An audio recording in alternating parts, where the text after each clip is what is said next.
آئینور نے جل کر کہا، ہاں شاید یہی وجہ ہو۔ سیما حالہ سمجھتے ہوئے بولی، شاید آپ کا یہی وجہ ہے، دیکھ لیجئے آپ۔ آئینور کہتے ہوئے کچن سے باہر نکلی۔ سیما حالہ بھی اپنے کام میں لگ گئی۔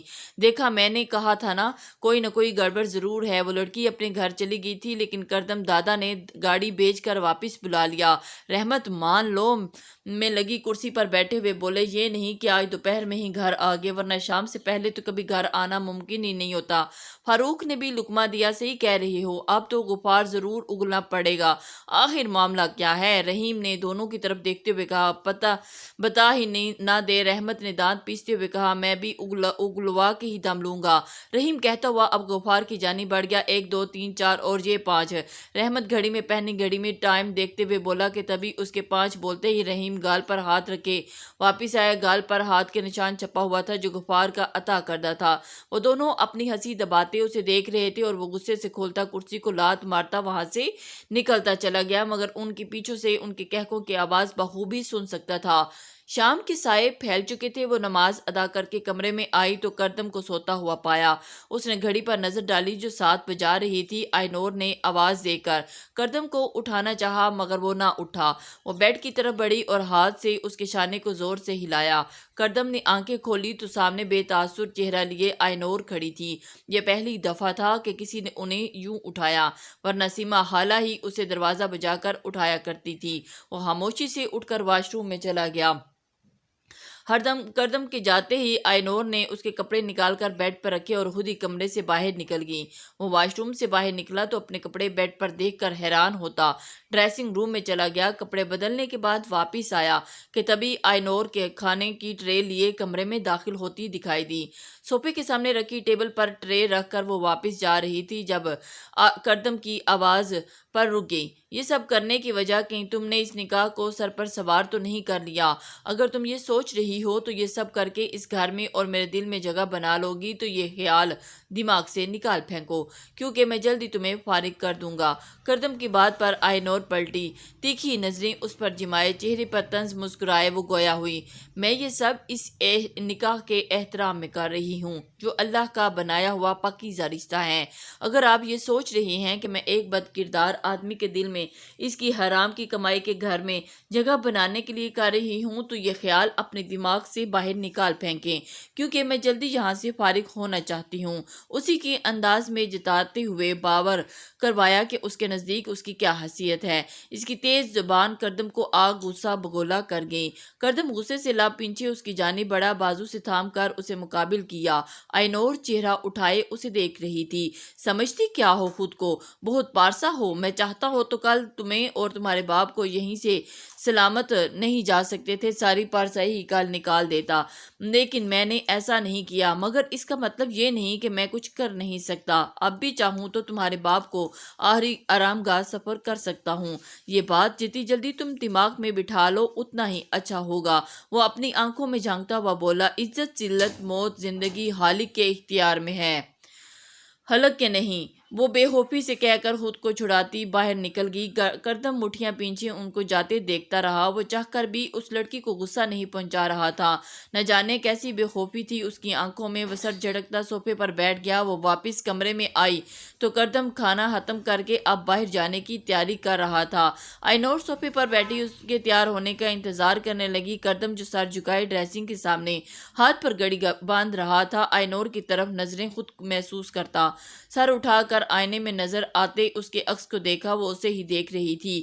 کیا ہوا؟ کردم نے آئینے میں نظر آتے اس کے عکس کو دیکھا، پوچھا۔ کچھ نہیں، کیا ہونا؟ آئینور نے کندھے اچکائے۔ کردم جانچتی نظروں سے اس کے عکس کو دیکھنے لگی کہ تبھی کچھ دیر پہلے ہونے والی گفتگو اسے یاد آئی۔ مطلب وہ بیویوں کی طرح اس کے تیار ہونے کا انتظار کر رہی ہے۔ کتنے سال کی ہو تم؟ کردم اس کی طرف مڑتے ہوئے گویا ہوا، ہیں کیا؟ آئینور نے حیرانی سے پوچھا۔ بیری ہو جو سمجھ نہیں آ رہی؟ میں نے پوچھا تمہاری عمر کیا ہے؟ کردم نے پھر پوچھا۔ آپ سو رہے تھے، آپ کے سامنے نکاح نامہ تو عمر لکھوائی تھی۔ آئینور بھی اسی کے انداز میں بولی۔ تم؟ کردم غصے سے اس کی طرف بڑھا۔ کردم کو اپنی طرف آتا دیکھ کر آئینور کھانے کی ٹرے اٹھا کر ہنستی ہوئی کمرے سے باہر بھاگ آئی۔ اسے باہر جاتے دیکھ کر مٹھیاں پینچ کر رہ گیا۔ آئینور کی بات پر اسے یاد آیا کہ اس کی نکاح نامے پر اپنی عمر 19 سال لکھوائی تھی، جبکہ کردم 35 سال کا تھا۔ وہ پورے 16 سال چھوٹی تھی، مگر پہلی گفتگو کے دوران اسے کوئی 25 سالہ لڑکی لگی تھی جو اپنے باپ کی جان بچانے کے لیے بے خوبی سے اس سے بات کر رہی تھی۔ کردم نفی میں سر ہلاتا خود کمرے سے نکلتا سیڑھیاں اتر کر لانچ میں آ گیا۔ لاؤنج میں آ کر اس کی نظر آئینور پر پڑی جو سیما حالہ سے کسی بات پر مسکرا رہی تھی۔ اس مسکراہٹ میں بے پناہ معصومیت تھی۔ وہ ایک نظر اس پر ڈالتا باہر نکل گیا۔ کردم کو باہر جاتے دیکھ آئینور بھی اس کے پیچھے لپکی۔